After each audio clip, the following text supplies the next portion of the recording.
Allez, aujourd'hui on va parler d'un seul anime, on va parler de Toradora l'exploratrice. Toradora l'exploratrice. Ouais, je crois que je me suis trompé. Allez, je vous lance le générique.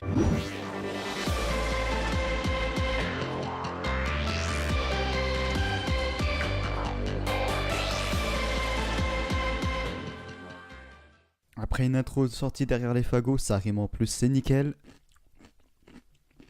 Pardon, je dégustais mon cornichon. Alors, Toradora, ça nous parle de quoi? Ça nous parle d'un mec qui s'appelle Ryuji, qui a une tête de délinquant. Pour tout vous dire, le mec arrive même à raqueter les gens, rien qu'avec un regard. Alors que le gars, c'est une crème. Un jour, Ryuji retourne dans sa salle de classe pour récupérer son cartable qu'il avait oublié et l'échanger avec celui d'une meuf qui s'appelle Taiga, surnommée le tigre de poche. Elle est surnommée ainsi parce qu'elle est petite et qu'elle a un caractère de merde. Pour elle, c'est tout l'inverse de Ryuji. Elle est petite, elle est toute mignonne et pourtant, c'est un démon comme la sœur de Tanjiro dans Kimetsu no Yaiba. Suite à cet événement, Ryuji rentra chez lui et trouva dans le sac une lettre d'amour écrite pour celui qu'elle aime. Alors, cet anime a pour genre comédie, drame, romance, school life, slice of life et pour thème amitié, école, famille. Il est animé par JC Staff, qui est selon moi l'un des meilleurs studios d'animation, et l'anime est disponible sur Netflix. Alors dans Toradora, on va surtout suivre l'avancée amoureuse entre les personnages, qui est assez compliqué au début pour eux.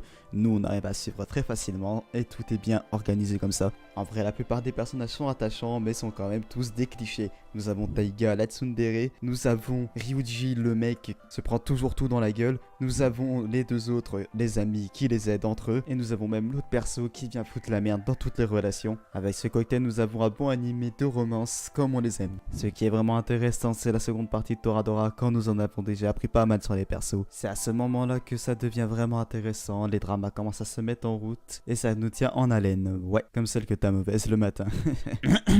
Du coup, le développement des personnages est vraiment bien travaillé, même pour les personnages secondaires, ce qui est assez rare pour être noté.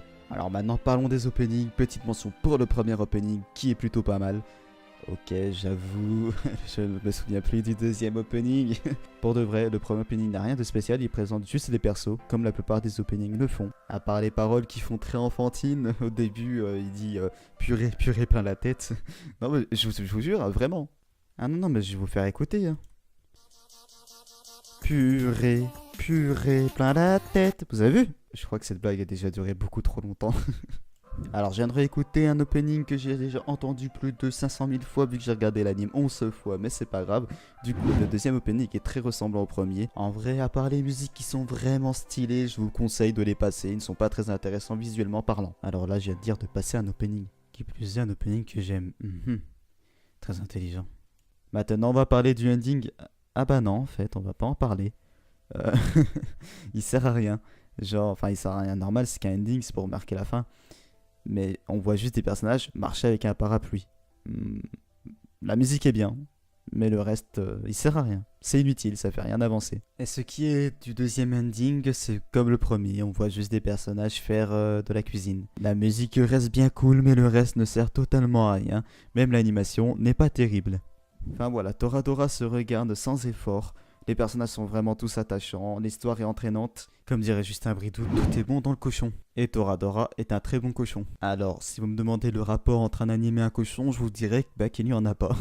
Alors voilà, Toradora est un très bon anime. La preuve, je l'ai regardé 11 fois. Ce n'est pas pour rien, il faut foncer, allez le voir. Enfin voilà, un mot pour la fin, cornichon. Bon, moi je vous laisse, je vous dis à la prochaine, n'hésitez pas à vous abonner si ce n'est pas déjà fait, à lâcher votre plus gros like et à mettre un commentaire. Et je vous dis à une prochaine fois, et je vous laisse sur cette outro.